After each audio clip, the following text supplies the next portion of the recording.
तो हेलो दोस्तों, कैसे हो आप सब लोग। तो आज हम अनुपमा की स्टोरी शुरू करते हैं। बहुत ही इंटरेस्टिंग है।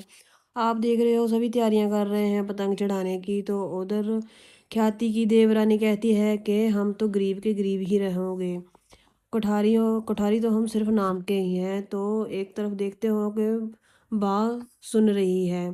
तो उधर एक शेर वाली पतंग है जो कि पराग भाई चढ़ाएंगे। और बा कहती है कि मेरे पराग की तो कोई आज तक पतंग काट ही नहीं सका। ना आज तक किसी ने काटी है और ना ही आगे काटेगा। तो वो जय श्री नाथ जी का नाम लेकर पतंग चढ़ा देते हैं। और उधर अनुपमा की टीम भी कान्हा जी की जय करके पतंग उड़ाने लग जाते हैं। तो देखते हैं आप कैसे कंपटीशन शुरू हो गया है। एक एक करके सबकी पतंग चढ़ गई है। और जो मेहमान आए हुए हैं वो कह रहे हैं आप तो बेस्ट से भी बेस्ट हो। आपकी पतंग तो बहुत ऊंची जाएगी। तो राही देखती है कि पतंग उनकी भी चढ़ गई है और अनुपमा की भी पतंग हो गई है। तो आप देख रहे हो कि सभी एक एक करके पतंग उड़ रही है और पतंग आसमान में चली गई है। उधर कोठारी मैडम कहती है कि ख्याति को कि तुम जी फिरकी पकड़ लो, मेरा थोड़ा पाँव थक गया है। तो आपको देखना चाहिए कि कब अपने पति की डोर ढील नहीं छोड़नी चाहिए, कब कसनी चाहिए। तो वो कैथी को फिरकी पकड़ा कर आगे बढ़ जाती है। एक एक करके सबकी पतंग कटने लग जाती है और नीचे गिरने लग जाती है। तो उधर अनुपमा की टीम भी बहुत ही खुश है और अनुपमा को शाबाश दे रही है कि पतंग अनुपमा ने ही सबकी काटी है। और राही कह रही है देखो मम्मी, एक वो टाइगर वाला पतंग उड़ रहा है बहुत ही ऊंचा। तो अनुपमा कह रही है कि ये तो किसी अमीर आदमी का लग रहा है, ये काट दूं। तो राही कह रही है हाँ हाँ मम्मी काटो, फिर तो फिर क्या हुआ, किसी अमीर का है तो पतंग है। आप देख रहे हैं कि प्रेम का मोबाइल फ़ोन पानी में गिर गया था। तो पानी से निकाल कर उसने ड्रायर से सुखा रहा है और उसको ऑन कर रहा है। उसका फ़ोन हो जाता है और राही को फ़ोन लगाता है वीडियो कॉल। तो राही फ़ोन उठाती है और कह प्रेम पूछता है कि आप कहाँ पर हो। वो कह रही है हम कोठारियों के जहाँ हैं। तो देखो अब मैं तुझे दिखाऊं कि पतंग अनुपमा माँ चढ़ा रही है। तो प्रेम देखकर बहुत ही घबरा जाता है और शौक हो जाता है। तो आप आगे देख रहे हैं कि पराग भाई पतंग उड़ाते उड़ाते प्रेम के बचपन की याद करते हैं कि मैं और प्रेम कितनी खुशी से पतंग चढ़ाते थे। और बा देखती है कि मेरा प्रेम थोड़ा उदास हो गया है और बा उसके पास आती है और कहती है कि बाप बेटे बिना नहीं रह सकता, बेटा बाप के बिना रह सकता है। तो वो कहता है कि उसकी मर्जी होगी, जब आना चाहेगा तब ही आएगा वहाँ। तो ख्याति पूछती है क्या हुआ। तो पराग कहता है कि कुछ नहीं। तो उस तरफ प्रेम की वीडियो कॉल चलती है और प्रेम भी लाइव देख रहा है कि पतंग कैसे काट हो रही है। और देखता है, उसको तो पता ही है जैसे कि कोठारियों की पतंग की परंपरा है कि पतंग कभी पराग की कोई काट नहीं पाया और उस पर इनाम रखा होता है। और उसके पापा कितने गुस्से वाले हैं और वो भी जानता है। तो अनुपमा उससे पूछती है कि जो एक्सीडेंट हुआ था वो क्या अब ठीक है। तो हाँ हाँ कहता है मैम वो अब ठीक है। तो बहुत ही घबरा जाता है।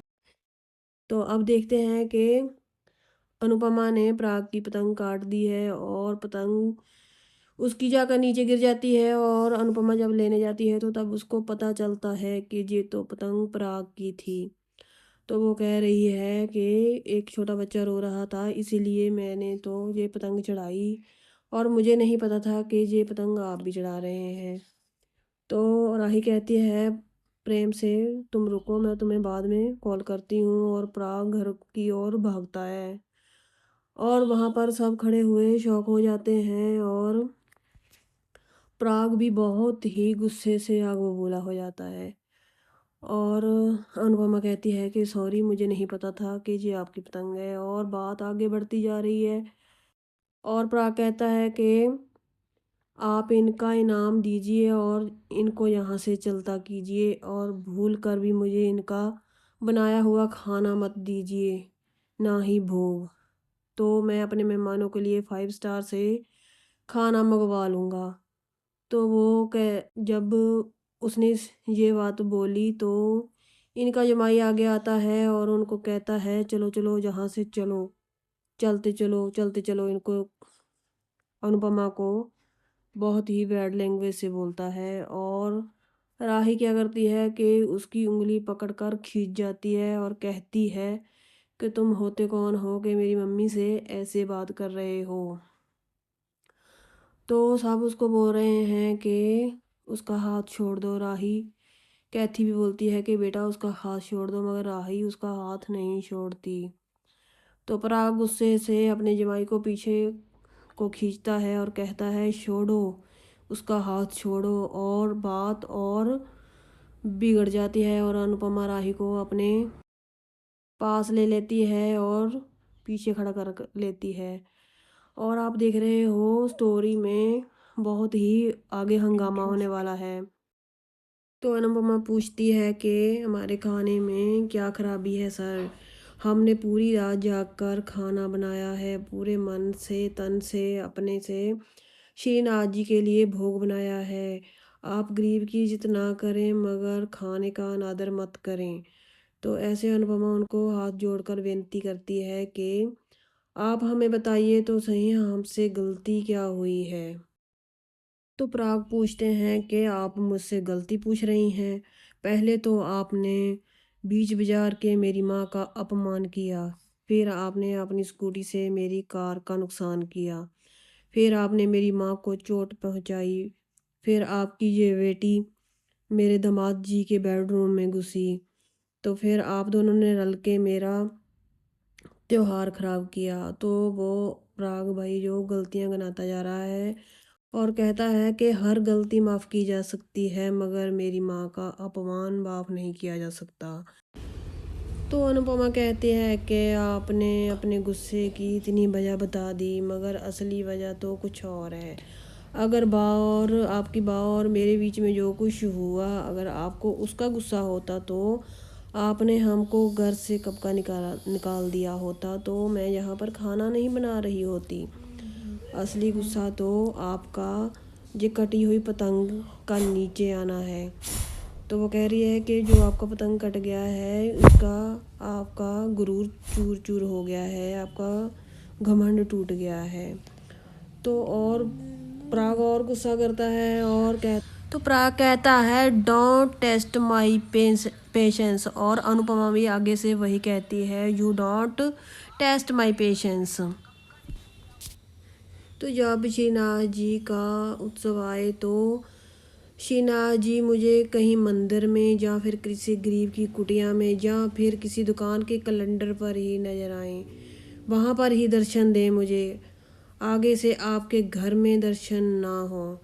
तो राही भी कहती है कि आगे से हम आपका कभी मुंह नहीं देखेंगे और अनुपमा राही को लेती है और वहाँ से चली जाती है।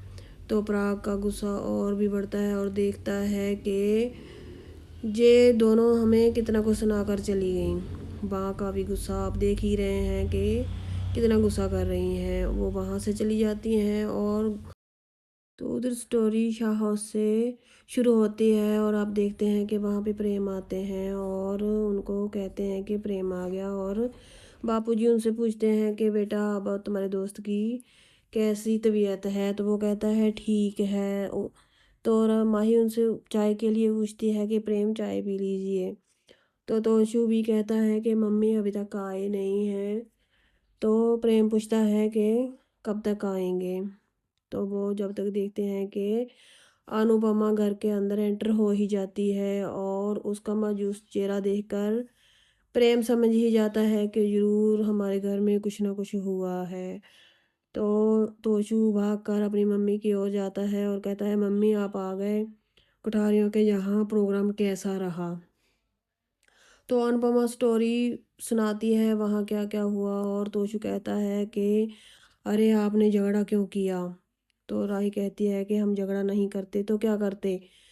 उन्होंने तो हमें इतना कुछ सुना दिया। तो कहते हैं कि सब हैरान हो जाते हैं और देखते हैं कि तो सब लोग अपनी अपनी राय दे रहे हैं कि मम्मी ऐसा नहीं करना चाहिए था, ऐसा नहीं करना चाहिए था। तो प्रेम दूर खड़ा होकर उनकी बातें सुन रहा है और राही कहती है आगे से हम कभी उस उनका मुंह भी नहीं देखेंगे। तो वो बता रही है कि जितना बड़ा घर था गुरूर उससे भी बड़ा था। तो उनका दिल बहुत ही छोटा था। तो आप देख रहे हैं कि स्टोरी में सब गड़बड़ होता जा रहा है और पाकी कह रही है कि मम्मी आप दोनों की वजह से ही सारा काम खराब हो गया, सोचा था कुछ प्रॉफिट होगा। तो तोशु कह रहा है कि मम्मी वो बड़े लोग हैं, वो कुछ कह सकते हैं। तो वो कहता है कि राही तुम कुछ भी नहीं हो, तो तब भी तुम इतना गुरूर करती हो। तो आप देखेंगे आगे नेक्स्ट स्टोरी में और भी बड़ा हंगामा होगा। तो अगर आप आगे स्टोरी देखना चाहते हैं अनुपमा जी की, तो आप प्लीज़ हमें सब्सक्राइब ज़रूर कर लें। सब्सक्राइब, लाइक, शेयर कीजिए। धन्यवाद।